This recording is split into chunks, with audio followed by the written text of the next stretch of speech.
में बह गई। पंजाब सरकार ने इस साल आई बाढ़ को बीते 40 साल में पंजाब में आई सबसे बड़ी त्रासदी बताया।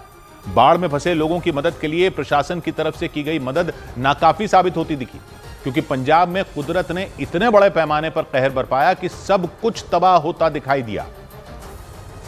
और खेतों में सोना उगाने वाली पंजाब के कई जिलों की मिट्टी कीचड़ और बाढ़ के पानी में डूब गई। पूरे पंजाब में 2.5 लाख से ज्यादा लोग बेघर हो गए और 1000 से ज्यादा गांव पानी में कैद हो गए।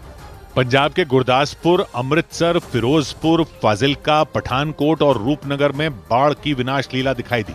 पंजाब के अजनाला में जहां तक नजर गई वहां तक बस पानी ही पानी नजर आया। नतीजा ये हुआ कि लोग अपने ही घरों में कैद होकर रह गए।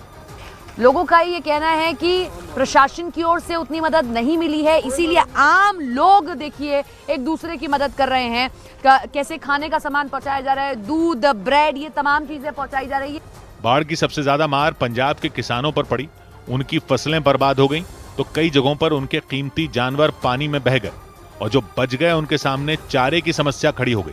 जैसे तैसे इन मवेशियों तक भी खाना पहुंचाया गया है। सबसे बुरी स्थिति यही है कि मवेशियों को सबसे ज्यादा समस्या का सामना करना पड़ रहा है। फिरोजपुर जिले में तो बाढ़ ने ऐसा तांडव मचाया कि लोगों को घर छोड़कर सड़कों पर डेरा डालना पड़ा। फिरोजपुर में भी 100 से ज्यादा गांव जो हैं इस बाढ़ की चपेट में हैं और सरकारी आंकड़ों के अनुसार 45,000 लोग जो हैं इस बाढ़ से प्रभावित हैं। पंजाब के मुख्यमंत्री भगवंत मान ने केंद्र सरकार को चिट्ठी लिखकर आपदा में मदद की मांग की। उधर जम्मू कश्मीर के डोडा में उफनती नदी में फंसे एक व्यक्ति को बचाने के लिए फजान भट्ट नाम के आदमी ने अपनी जान जोखिम में डाल दी। फजान ने रस्सी और वहां रहने वाले कुछ लोगों की मदद से नदी में फंसे उस व्यक्ति को बाहर निकाला।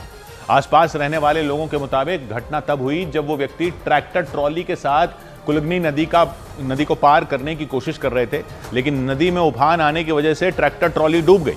नदी में पानी का बहाव खतरनाक रूप से बढ़ गया, उसकी वजह से वो व्यक्ति नदी में फंस गए। नदी की लहरों में बहने से बचने के लिए वो एक पत्थर के ऊपर किसी तरह खड़े हो गए। नदी में किसी के फंसे होने की जानकारी मिलने के बाद पूरे इलाके में हड़कंप मच गया। तुरंत आसपास रहने वाले लोग नदी के किनारे जमा हो गए। इसके बाद नदी में फंसे उस व्यक्ति को बचाने के लिए लोगों ने बचाव अभियान शुरू किया, लेकिन नदी के जिस हिस्से में वो फंसे थे वहां पहुंचना बेहद खतरनाक था, क्योंकि लगातार हो रही भारी बारिश की वजह से कुलगनी नदी उफान पर थी, जिसमें उतरने का मतलब अपनी जान को दांव पर लगाना था। उसी कुलगनी नदी के बीच में एक व्यक्ति फंसे नजर आए। उन्हें नदी में फंसा देख किनारे पर खड़े लोगों की सांसें अटक गईं, क्योंकि जरा सी गलती की वजह से उनकी जान तक जा सकती थी।